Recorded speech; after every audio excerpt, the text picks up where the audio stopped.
काल ना खूप वेळा सोशल मीडियावरती ना हा केक मला भरपूर वेळा पाहायला मिळाला बरं का. दिवसातून 4-5 वेळा तरी हा माझ्या नजरेसमोर यायचाच. म्हटलं चला इतका आपल्या नजरेपुढे येतो तरी आपण एकदा ट्राय करून बघूया. आणि केला की हो, आणि काय म्हणता इतका मस्त जमला ना, म्हणूनच ही छोटीशी रेसिपी तुमच्याबरोबर मला शेअर करू वाटली. म्हणूनच आजचा हा छोटासा व्लॉग मी तुमच्यासाठी घेऊन आली आहे. तुम्हाला सुद्धा आणि तुमच्या मुलांना सुद्धा हा केक खूप म्हणजे खूपच आवडेल. तर नमस्कार मैत्रिणींनो, हाय, हॅलो. आता हा केक ना अगदी साधा सोपा आहे बरं का. फक्त 4 साहित्यात तयार होतो. काय काय बघा, 1 वाटी रवा, पाऊण वाटी साखर, अर्धी वाटी तेल, अर्धी वाटी दही आणि वेलची पूड गरजेनुसार, आणि गरजेनुसार कमी जास्ताला दूध. असं आपल्याला अगदी कमी साहित्यात, आणि भांडीसुद्धा जास्त पडत नाहीत बरं का. तर मी असं सगळं साहित्य कमी जास्त असं सगळं व्यवस्थित मापून घेतलं.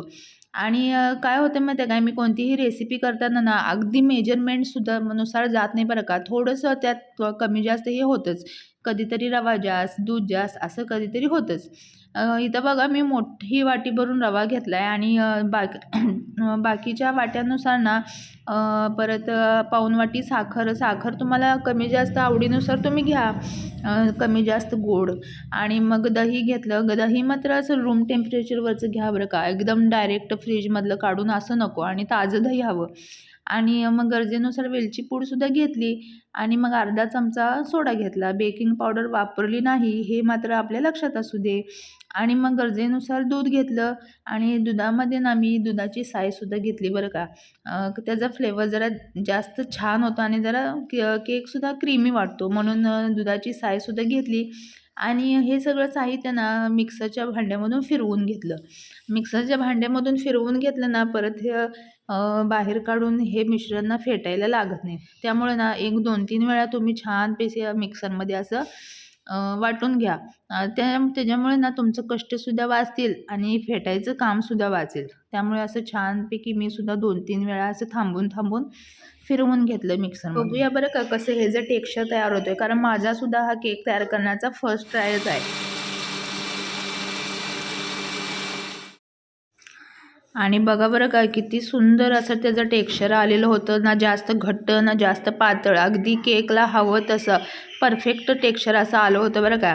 आणि इतकं सुंदर झालं होतं ना, मला असं आनंद इतका होत होता ना, मला वाटत होतं की असं खात्री वाटत होती का हा केक माझा परफेक्टच बनणार. फर्स्ट ट्रायमध्ये ना फर्स्ट आणि बेस्टच बनणार.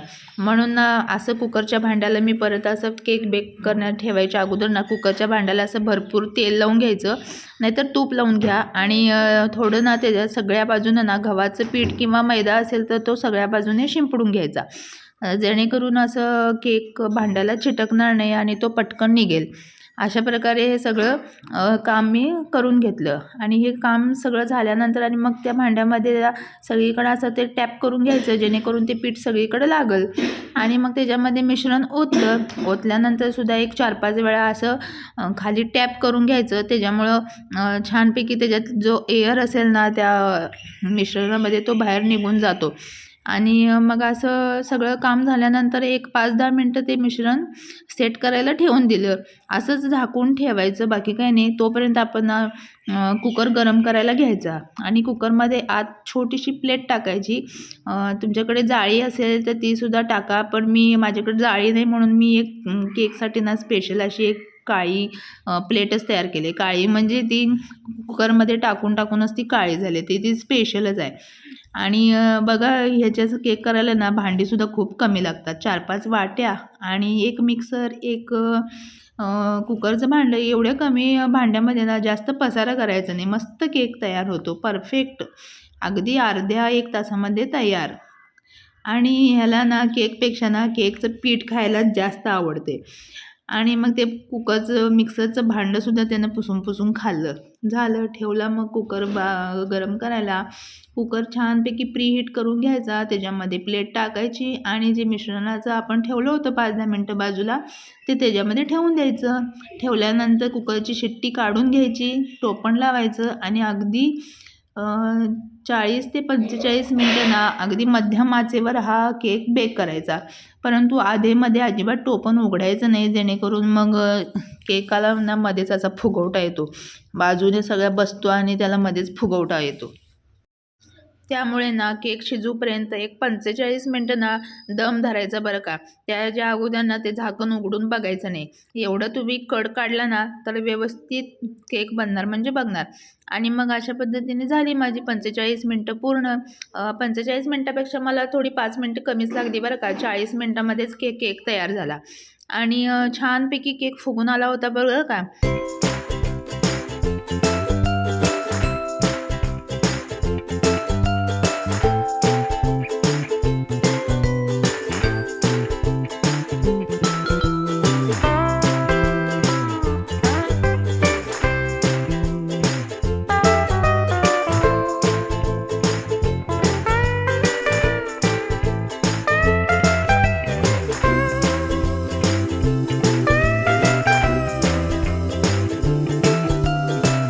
आता आपण टोपण काढून घेतलेलं आहे, तर आता आपण चेक करूया की केक शिजला आहे की नाही.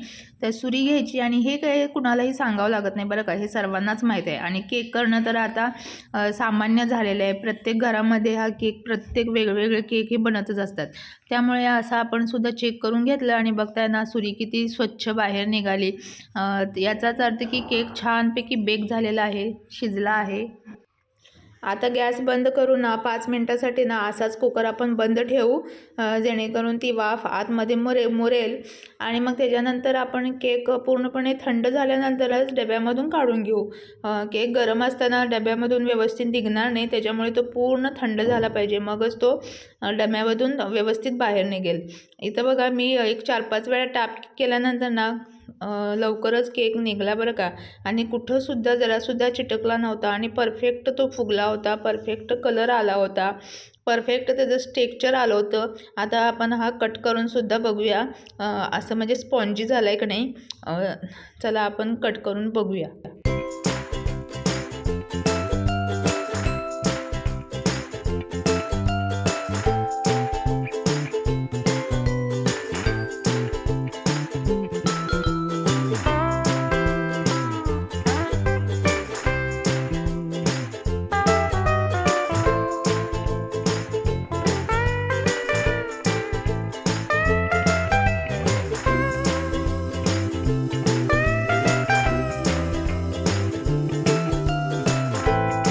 तर चला मग, आवडलं का नाही केक, आणि चवीलासुद्धा खूप सुंदर झाला होता बरं का. तर तुम्हीसुद्धा ह्या फक्त 4 आणि 5 साहित्यामध्ये ना हा केक छानपैकी घरातल्या घरात पोरांना करून द्या. त्यामुळे बाहेरचं पोरं मागणं विसरून जातील. चला तर मग हा व्हिडिओ, हा छोटासा व्लॉग तुम्हाला कसा वाटला? मला आवडले असल्यास नक्कीच लाईक करा, शेअर करा, कमेंट करा आणि सबस्क्राईबसुद्धा करा. चलो बाय, भेटूया पुढच्या व्लॉगमध्ये. किती आवडतोय? लय आवडतोय. कसं झालंय?